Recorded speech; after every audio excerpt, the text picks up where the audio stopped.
to the Engaging African Realities podcast. Please join us as we engage scholars and practitioners in conversations about their experiences from the field and beyond. We hope to bring more awareness about the cutting-edge work going into bolstering the field of grounded African theology and opening new possibilities and frontiers of knowledge. Thanks for tuning into part 2 of today's episode. That while it was exciting to be a project leader, it could also get quite stressful at times. Could you talk a little bit more about what type of support you had, both from Nagel and from your team members and your home institution as well? Oh, as I said, from my home institution, first, the accounting section that we have a research.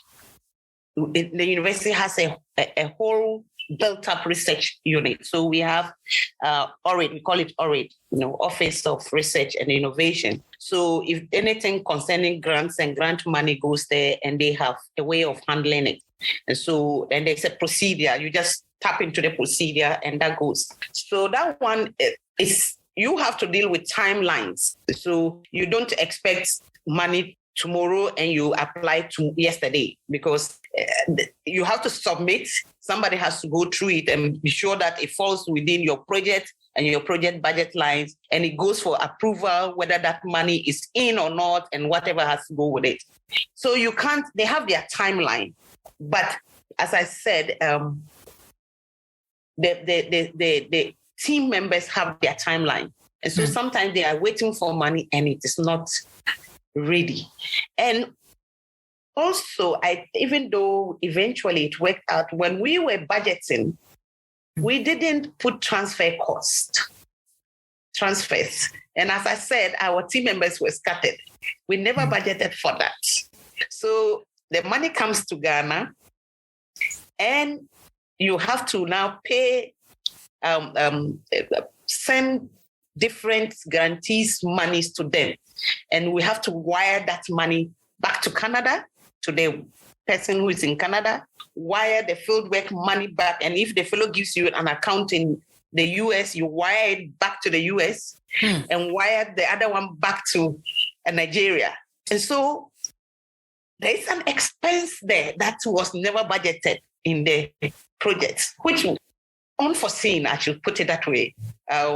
We just budgeted and we knew how we are going to deal with it. But that came out because then accounting section in the university will tell us that, look, this is something that will cost, and the cost comes from the budget.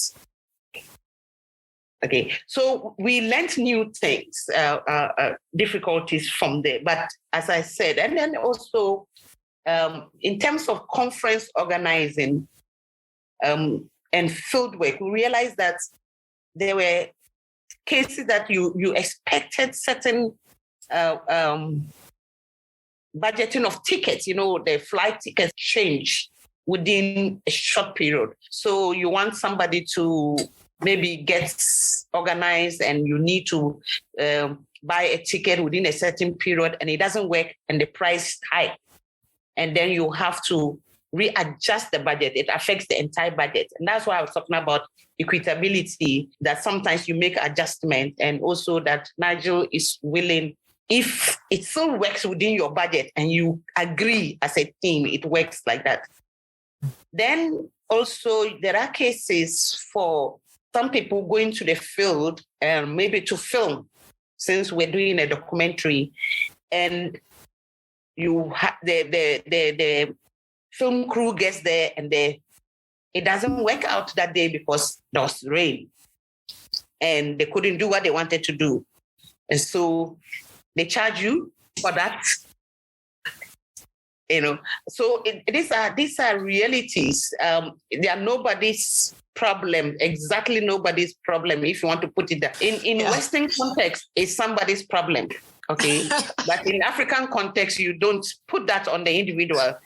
Yeah. It doesn't account to the fellows' problem, it's weather problem, it's societal problem, it's the mystery of the day, it's spirituality. Yes. So you can't hold a person accountable for wasting resources. But at the same time, it affects the budget. And you have to, and sometimes these ones, the individual will bear part of the cost and the whole team will bear part of the cost to reorganize. And so, but these are part of African research, that research methodology and fieldwork are two different things. The reality in the African context is not the same as in Europe. And we don't hold everybody responsible for anything that doesn't go well. You accommodate. And it is this accommodation sometimes that gets us into trouble. But I also think that sometimes in trying to accommodate and yet be forceful so that you meet the need, the budgets, the nuances of the project can also cause friction. So sometimes, as I said, push and pull. Some people will not be happy at the moment, especially when it's affecting them. But at a point in time, when all is over, you smile about it and you laugh, and then you recount how it was and what happened during certain times. And I think that's what we went out with. Wow. I love that perspective. It's no one's fault. Let's just accommodate and fix it. I wish we could adopt that in the West. Yes. One of the things that I was curious about is, so now that you've taken a step back from the project and it has completed, what is some of the impact or the influences that you've noticed or observed that the project has had either in the greater community or even on some of the works that you continue to do or the works that some of your team members continue to do? Some of my team members are participating in different projects currently. But I think of all the things that I have learned from is the fact that I am now in the position of authority, and I have my colleague who is also a team leader in the project. And so as head of department, how can I accommodate the fellow? How can I adjust so that this colleague of mine will have enough time? How can I mentor this colleague of mine to be able to navigate the same position that I was in just a while ago? Yes. So from the position that I was just a guarantee and a host of the project to becoming the head of department and having somebody now in the same position that I was in, how do I support this colleague of mine who is also female, happen to be female and project leader? How do I go about it? I've learned a lot of tricks from navigating within all these partners. How do I support this fellow? And that's been one. But also, I have also taken part in the recent evaluation of projects, which also gave me a new perspective to what is it that is expected. And I remember when I was there, and then my colleague came and said, "Oh, we need you to write a support letter." And I said, "Wow, you have come too late. I'm already in a team, because Nigel, I'm going to be part of the Nigel team, so I cannot be part of your team." He said, sense. I was going to tell you so that I said, then you have to look for somebody. And so my dean had to take over the mentoring stage to help them to construct their proposal and to write the letters for them. But now they have got the project, and now I'm supposed to support them as head of department. How do I ease the workload? How do I support the movement, the traveling? How do I support when she's having problems with either funding or with colleagues? Because the project advisor is not around, but I've been there before.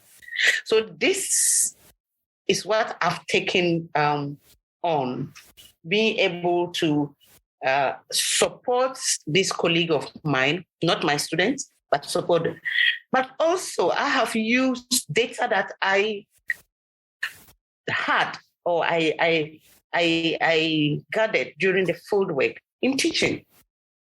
I teach women in African Indigenous religions. Now I don't teach because I've given it to a colleague of mine to teach. But women in African Indigenous religion, I have taught that, and I've used it in a different category of working. I have used oral sources because I was looking at language and how Indigenous religious text is being used and translated and interpreted differently within the context of Christian music, African Christian music. So I've been able to use that to teach. So the data has been very wonderful in teaching. But Nigel also, one thing I learned, I'm not a theologian, but because of this project, I learned a lot of issues or ideas. I got a lot of ideas from the theological perspectives. And so from one of our retirees, I took over a student who is working on healing. And I could share materials and the grounded theology data that I had, because I'm not a theologian, but I was able to share that material with my students, PhD student, who is doing very well and has had a fellowship somewhere else. And after doing a first presentation outside the country in Europe, they said, "Oh, this is an interesting thing, grounded theology." By teaching, "Oh, that's good. We want to, can you share the material with us?" And so it's the data that we received for there's the scholarship that members or whether workshop organizers or trainers gave, even where I don't have immediate use of them, have become very influential in supporting student research. And that means that the data that they share is not just, if you don't need it yourself, it doesn't go to waste. It has become teaching sources. It has become research material for graduate students. And they are sharing the information beyond Nigel's scope. So there's so much that it's still being used. So from data, from the knowledge gain, from the negotiating skills, down to material production that they have given to us that we are also using to support other research. Professor, I have a question, and I'm trying to figure out what's the best way to ask it or formulate it. As someone who, you mentioned earlier that you do have a focus on gender studies, that's part of your focus. So with that lens, coming to the Nagel project and the research project that you worked on, were there any issues, observations, concerns, or anything of that nature that arose during your project as it relates to gender? Yes, there were lots. And interestingly enough, the women seemed to be working on women and the men were working on men, if more or less, kind of, though one of them was more general, but was looking at the anthill of Savannah, which was written by a male colleague. But the product of it is about a church. So there were both male and women inside there. But for me personally, the one issue that baffled me was trying to interview the musicians who my work was based on, Susie and Matt and their music. And I got to one. The other one had traveled abroad, and one of them was here and is married and is here. But the fellow could only arrange and said, "Okay, let's arrange for the meeting." And then the day of the meeting, there was no meeting. You couldn't get back to the person. The next time we tried to make contact, we were supposed to meet a pastor who is in charge of the ladies and their music, that you have to cross past this gatekeeper who is male and who, no matter the number of letters that we sent, no matter the number of appointments that we made, we could not get past this male gatekeeper who, I don't know whether is sponsoring them or is their father in music. I don't know what role, but he's also a pastor. And could not get across, therefore, to the ladies to interview.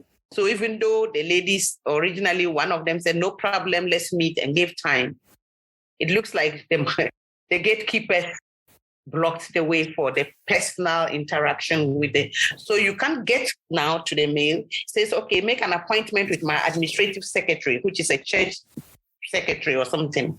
We sent letters, we sent all sort of manner of things that they requested for, but copies of the questions that we wanted to use to interview, but we never got back to meeting the fellow. So that also gives you a way so that, the whole project was interested in looking at the musician's self-perspective, their perspective, and why they chose lyrics that were indigenous and translated them or sang them within the Christian context, and the other perspectives which came from the listeners, the consumers of the music.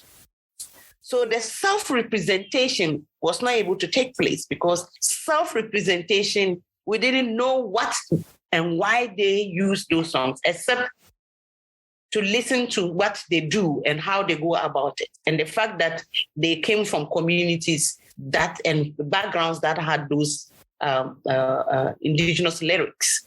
So gatekeeping, in this case, the people think that women are the ritual specialists, and therefore women are the gatekeepers when it comes to traditional. But it simply gives you the information that this is subversion, gender subversion. Women are singing their songs. Women can be their own voices and sing and talk to whoever they want. But here it was the male who decided that the meeting will not come on. Maybe not in direct ways, because we never even got the person to talk to. But we could not get to the women because we had to meet this pastor, this male pastor. And that is also one of the issues of church and the women in churches. For me, I'm not in that area, but I think that churches are dominated by male members and they have authority. And there's definitely a different perspective when you are looking at churches that are founded by men and that have male authority, and churches that are founded by women and who have female authority.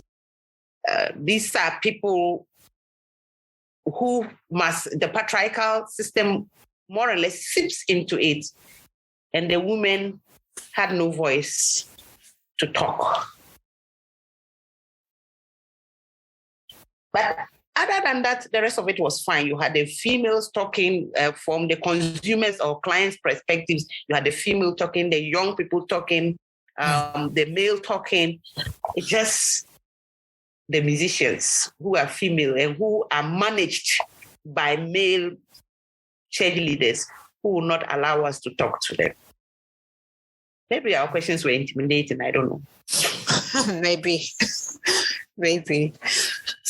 So now that you've concluded your Nagel project, and it's been a couple of years, how would you say that your experience, former Nagel grantee, has informed some of the current work or projects that you've accomplished, that you've worked on so far? One, I'm now a bit,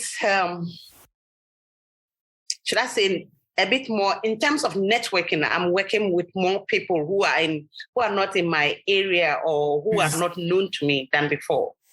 I'm able to influence studies by allowing myself to be studied also, than I would have done in the past. So I feel comfortable allowing people into my space. Mm-hmm. But I had already that idea of working with people. And for me, getting to the field and doing field work was not a problem. But one thing that made it, and the experience continued to be influencing my work these days, is how I move into language and ethnic barrier of work, and how I'm told that, okay, you need not just listen to what is said. You need not just watch what is said, but you need to look at the drama behind everything that you are seeing, And that happened because as I was doing the Nagel project, I tried to interview a number of people, and they said, oh, you need to go to this person. You need to go to this. Everybody kept referring me to that person who originally was not within my scope of interviewing or respondents. And then I went there and I was asking these questions. I said, oh, that's interesting.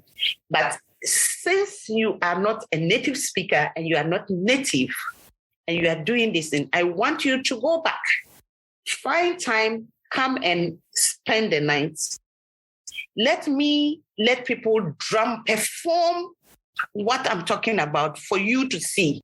And so the performance aspect became real for me to stay overnight, for performance, for interpretation, for enactment. Some of it was not just the performance, but the fellow explains then they enact it for you to see. And so for the first time, I begin to put these things together. And that is now what is going on with my research. Knowing how to, and this is partly how we are taught in the community. They just don't tell you read. They just don't tell you watch. But sometimes they want you to, they explain the movement. They say, okay, if a hand is thrown this way, if this particular song is sung, it must go with a footstep. And that makes so that if you cannot hear, when you watch, you can understand. Yes. So all these things became very, and so I'm even though I may make phone calls, it may only be for follow-up, but I want to be in the field and to see how it is, why they say what they say, how they express what they express. And that is still a take from the Nagel project.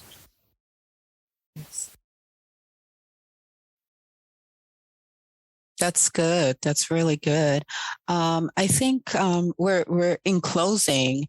Maybe the final question would just be, would you have anything specific advice that you would like to give for current Nagel grantees? I would say they should support team leaders and be open to their project advisors. If the project fails, it's all of them. And if the team leader does not meet the requirement, it is the whole project that fails. The team leader must also listen sometimes to what the group is saying, even if there are difficulties, and explain. They may not understand at the beginning, but no matter the difficulties that you are experiencing, from now onwards, you just try to let them hear from you that these are the situations and put things so that they know what is going on. And when they know what is going on, even if they don't appreciate it and you are working with them and you are pushing them, then they may at least understand that it is for the benefit of the entire project. I'm also weary that some team leaders or some project members may be taken undue advantage, because you need to work. Mm. If you don't work, you cannot produce. Nobody will write your part for you. You need to work. So don't think that because you're in a team, you can just snuggle under and then let other people do the work for you. You only make the team leaders' work difficult. So everybody has to put their hands on deck. When it comes out beautifully done, we all benefit. And then the material you produce is authentic. Mm. Mm. So teamwork, support, and know that the project leader has your back, but you have to do your part. And also learn to listen to the advices that are given by the PA, because the PA has this oversight, view of what is going on. And because it's not always in the project, we'll see certain critical issues that he or she might point you to it.